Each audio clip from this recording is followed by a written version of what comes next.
AP మంత్రులు పక్కా action plan తో ముందడుగు వేస్తున్నారు. క్రైమ్ రేట్ ని తగ్గించడానికి డ్రగ్స్ గంజాయిపై ఉక్కుపాదం మోపుతామన్నారు హోంమంత్రి అనిత. ప్రాజెక్టులకు ఫస్ట్ ప్రయారిటీ ఇస్తామన్నారు మంత్రి నిమ్మల. కొత్త మద్యం పాలసీ తీసుకొస్తామన్నారు మంత్రి కొల్లు రవీంద్ర. కేరళ తరహాలో కోనసీమను అభివృద్ధి చేసి చూపిస్తామని మంత్రి దుర్గేష్. గుజరాత్ కు సమానంగా పరిశ్రమలు తీసుకొచ్చేందుకు ప్రయత్నిస్తామంటున్నారు మంత్రి టీజీ భరత్. ఏదైతే రాష్ట్రంలో గంజాయి డ్రగ్స్ విపరీతంగా పెరిగిపోయి ఉన్నాయి, అదేవిధంగా ఆడపిల్లల మీద అఘాయిత్యాలు కానీ ఆడపిల్లల మిస్సింగ్ కేసులు కానీ చాలా ఎక్కువగా ఉన్నాయి లాస్ట్ 5 yearsలో. క్రైమ్ రిపోర్ట్ చూసుకున్నా కూడా చాలా క్రైమ్ రిపోర్ట్ ప్రకారం కూడా అనేకమైన సంఘటనలు జరిగిన దాఖలాలు కూడా అఫీషియల్గా కనిపిస్తున్నాయి.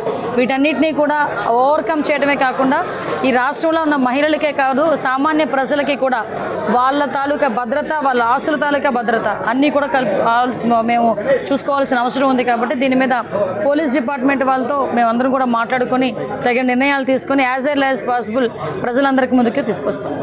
అదేవిధంగా ఏదైతే నా మీద నమ్మకంతో చంద్రబాబు నాయుడు గారు ఏదైతే ఈ యొక్క కీలక శాఖ బాధ్యతలు అప్పచెప్పారో, ఖచ్చితంగా ఆయన డ్రీమ్ ఏదైతే ఈ యొక్క నీటిపారుదల శాఖ సంబంధించినటువంటి ఇరిగేషన్ ప్రాజెక్ట్స్ ఏవైతే ఉన్నాయో అవన్నీ కూడా నెరవేర్చేటువంటి విధంగా నా మీద ఏ నమ్మకంతో అయితే ఈ కీలకమైనటువంటి శాఖను ఏదైతే చెప్పారో ఆయన నమ్మకాన్ని నిలబెట్టేటువంటి విధంగా ఆంధ్రప్రదేశ్ రాష్ట్రానికి, రాష్ట్ర ప్రజలకు, పార్టీకి, చంద్రబాబు నాయుడు గారికి మంచి పేరు తీసుకొచ్చేటువంటి విధంగా, రాష్ట్ర ప్రజలు రుణం తీర్చుకునేటువంటి విధంగా ఈ యొక్క ఇరిగేషన్ శాఖ పనిచేస్తామని చెప్పి మరి ముందుగా మీ అందరికీ కూడా తెలియజేసుకుంటూ, ఇవాళ రాష్ట్రంలో ఎక్కడ చూసినా కూడా విపరీతంగా గంజాయి చిన్న పిల్లలు కూడా ఇవాళ ఆరోగ్యాలు పాడైపోతున్నాయి, వాళ్ళ జీవితాలే నాశనం అయిపోతున్నాయి.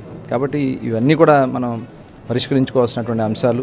రేపొద్దున ఉత్తరోత్తర స్టూడియోలు నిర్మించేటువంటి ప్రాంతం రాజమహేంద్రవరం, ఇటువంటి వాటిలన్నింటికి కూడా సెంట్రల్ పాయింట్గా ఉంది కనుక ఇక్కడ గతంలోనే దుర్గా మూవీ 2 అనేటువంటి ఒక స్టూడియోతో అసలు ప్రారంభమైంది ఇక్కడ సినిమా ఇండస్ట్రీ. అటువంటి ఇక్కడ మనం మరీ స్టూడియో వచ్చే విధంగా ఆలోచించేటువంటి ప్రయత్నం కూడా చేయాలి.